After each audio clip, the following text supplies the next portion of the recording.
بسم الله الرحمن الرحيم. والخيل والبغال والحمير لتركبوها وزينة ويخلق ما لا تعلمون. صدق الله العظيم. النهاردة هنتكلم عن حيوان، مش حيوان جمال، ده غاية في الجمال. حيوان مش واحد بيحبه، ده الناس كلها بتحبه. حيوان هدية من ربنا للناس. ربنا بيقول عنه في الآية القرآنية إن هو زينة، يعني من ضمن زينة الحياة الدنيا اقتناء الخيل أو تربية الخيل. والنبي عليه الصلاة والسلام وصى بتربية الخيل، والنبي عليه الصلاة والسلام كان بيحب الخيل. من ضمن الرياضة اللي الناس بتهتم بيها اللي هي ركوب الخيل. يعني الناس بتربي الخيل ليه؟ هنعرف النهاردة في الفيديو بتاعنا ليه الناس بتربي الخيل، ازاي تأكل الخيل، ايه القواعد الأساسية في تغذية الخيل، ازاي ان انت توفر مواد العلف المحببة بالنسبة للخيل، وازاي ان انت تختارها. هل كل مراحل حياة الخيل بتبقى التغذية واحدة ولا في اختلافات؟ طب ايه الفرق ما بين الخيل والحيوانات التانية بالنسبة للتغذية وإدارة التغذية بتاعة الخيل؟ طيب ايه كمان هنتكلم عنه النهاردة في الفيديو؟ هنتكلم عن الأخطاء الشائعة في تغذية الخيل، وليه بعض المربيين بيلاقي ان الخيل بتاعته بتموت فجأة وما بيعرفش السبب ايه.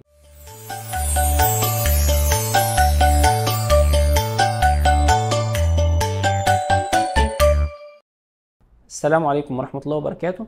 معاكم الدكتور حمادة عريضة، استشاري تغذية الحيوان، وده فيديو جديد من سلسلة ما تربيش وخلاص. هنتكلم النهاردة عن حيوان حساس وبيحبه كل الناس. الحيوان ده هو ايه؟ الخيل.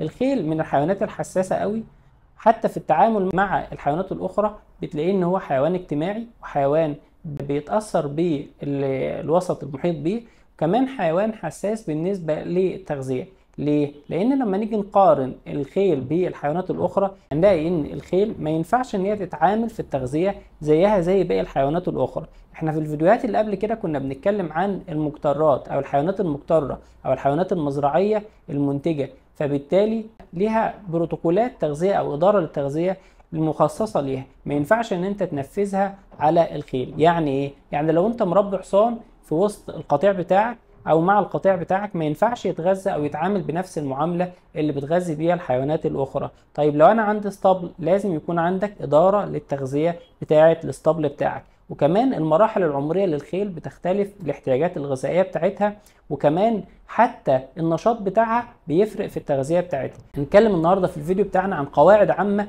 في تغذيه الخيل واساسيات في تغذيه الخيل. لما نيجي نشوف المكونات الأساسية لعلاقة الخيل بنلاقي إن المكون الأساسي مش الطاقة، مش البروتين، ولكن هو الألياف. هو ده العامل الأساسي في تغذية الخيل. فلما نيجي نشوف بقى طبيعة الخيل واختلاف الجهاز الهضمي بتاعها عن الجهاز الهضمي للأبقار أو الجاموس مثلا، هنلاقي إن الخيل دي حيوانات وحيدة المعدة، ولكن فيها جزء للهضم الميكروبي في الأعور، ولكن ترتيب عمليات الهضم في الخيل بتبقى مختلفة عن الحيوانات المقترة. بنلاقي ان عندها هضم ميكانيكي، عندها هضم انزيمي في المعدة الحقيقية، والهضم الميكروبي ده بيبقى في منطقة الأعور. ولكن الجهاز الهضمي بتاع الخيل او المعدة بتاع الخيل معدة صغيرة، معدة وحيدة المعدة، يعني معدة حقيقية بيتم فيها هضم انزيمي، مساحتها بتبقى او حجمها بيتراوح من 15 ل 20 لتر، يعني قدرة استيعابية قليلة. فبالتالي ما ينفعش ان احنا نعملها زي الحيوانات التانية تتغذى على وجبة واحدة او تتغذى على وجبتين على مدار اليوم، ولكن الخيل بتفضل ان هي تتغذى على مدار اليوم وجبات، عدد وجبات قليلة مع كميات قليلة، مع الاهتمام بمصدر الألياف، عشان الألياف ديتي المحرك الأساسي لنشاط لنشاط الجهاز الهضمي وانتظام عمليات الهضم في الخيل. وده طبعا اللي هيقلل لك المشاكل اللي هنتكلم عنها في نهاية الفيديو، اللي ممكن توصل الخيل لحالات متطورة في المرض او ممكن توصل لنفوق الخيل. طيب لما نيجي نتكلم عن الخيل بنلاقي ان الاساس في تغذية الخيل ان انت تهتم بمكونات المواد العلف الداخله في تغذيه الخيل. العنصر الاساسي او الفعال في تغذيه الخيل هو الالياف. بنلاقي ان الالياف دي طبعا ليها مصادر، من اهم المصادر بتاعتها يا اما ان انت بتستخدم ماده علف خضراء، وافضل طبعا مواد العلف الخضراء اللي تستخدمها في تغذيه الخيل هي البرسيم، او ان انت بتستخدم الدريس، وافضل ماده دريس اللي هو الدريس الحجازي، زي الدريس الحجازي اللي موجود عند شركه جرين. شركة جرين جلوب فيها أفضل أنواع الدريس الحجازي. إزاي تختار الدريس الحجازي؟ الدريس الحجازي ليه مواصفات ومش هتلاقيها في كل الأماكن، ولكن هتلاقيها موجودة عند شركة جرين جلوب. مواصفات الدريس الحجازي الجيد ان هو يكون لونه اخضر، ما يكونش لا بني ولا اسود ولا محروق. نسبة الرطوبة فيه تكون بتتراوح من 10 ل 15%، ما تزيدش عن كده. وبالتالي لازم تكون ما يكونش فيه ما يكونش ريحته وحشة، ما يكونش فيه تراب، ما يكونش نامي عليه فطريات او اعفان، وكمان يكون موجود فيه نسبة عالية من الاوراق، ما يكونش عيدان بس عشان هنا بيبقى قيمته الغذائية أقل، ما يكونش فيه حشائش ولا أتربة بنسبة كبيرة، يعني نسبة الحشائش فيه ما تزيدش عن 3 ل 5%. طيب ده بالنسبة للدريس اللي هو بيبقى مصدر للكالسيوم، مصدر للبروتين، ومصدر للألياف المهمة أو الأساسية في تغذية الخيل عشان حركة الأمعاء وتنشيط افراز حمض المعده. فبالتالي لما ادي ماده علف فيها الياف منتظمه والياف بجوده عاليه، هنا هيبقى في تدرج في افراز حامض المعده او حامض الهيدروكلوريك، وبالتالي ما يحصلش قرح او ما يحصلش مشاكل في المعده بتاعه الخيل. تاني حاجه من مصادر العلف بتاع الخيل اللي هو مصدر الطاقه. مصدر الطاقه هنا عندنا 3 مصادر رئيسيه للطاقه: الشعير، الشوفان، والذره. لما نيجي نشوف الشعير فبنلاقيه سهل الهضم ومتوفر وموجود ومحبب لدى الخيل. اما الشوفان فبنلاقيه اكثر امانا وطاقته عاليه برضو، ولكن بيبقى مفيد ومحبب لدى الخيل افضل من من الذره ومن الشعير. الذره طاقته عاليه ولازم الحرص في استخدامه لان سريع التخمر وبيعمل مشاكل لو انت زودت نسبته في العليقه بتاعه الخيل. لما نيجي لمصادر البروتين بنلاقي من مصادر البروتين زي ما قلنا الدريس الحجازي، يعني مصدر للالياف ومصدر للبروتين كمان.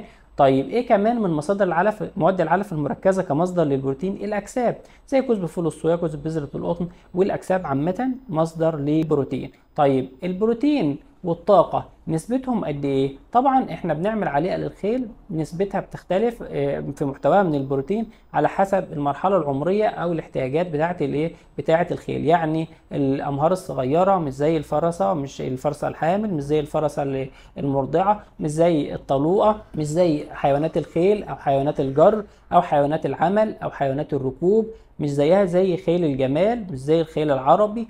كل فئة من الفئات دياتي بتبقى ليها تغذية خاصة ومحتوى من البروتين والطاقة في العليقة بتاعتها. ولكن الغالب العام ان كل ما هيزيد النشاط كل ما هترفع مستوى الطاقة. ولكن الخيل اللي ما بتتحركش كتير دياتي الطاقة بتاعتها ما نزودهاش في العليقة عشان ما يحصلش سمنة وما يحصلش مشاكل، وممكن الخيل بتبقى توصل عندك لان هي تبقى خيل عصبية ويحصل عندك مشاكل ومغص وانتفاخات نتيجة لارتفاع الطاقة. طب لو انا زودت البروتين، لو البروتين زاد هيبقى برضو نفس الكلام، هيخلي لك الخيل عصبية وممكن يعمل لك مشاكل كمان في احتباس البول ومشاكل او ضغط على الكلى نتيجة لارتفاع نسبة البروتين، وان الخيل ما بتعملش نشاط. لان الخيل اصلا حيوان نشيط وحيوان بيحب الحركة، وعشان يبني العضلات بتاعته اللي تساعده على النشاط بتاعه لازم يكون فيه بروتين ويكون فيه طاقة واتزان ما بين البروتين والطاقة. ما ننساش كمان ضمن مكونات العليقة بتاع الخيل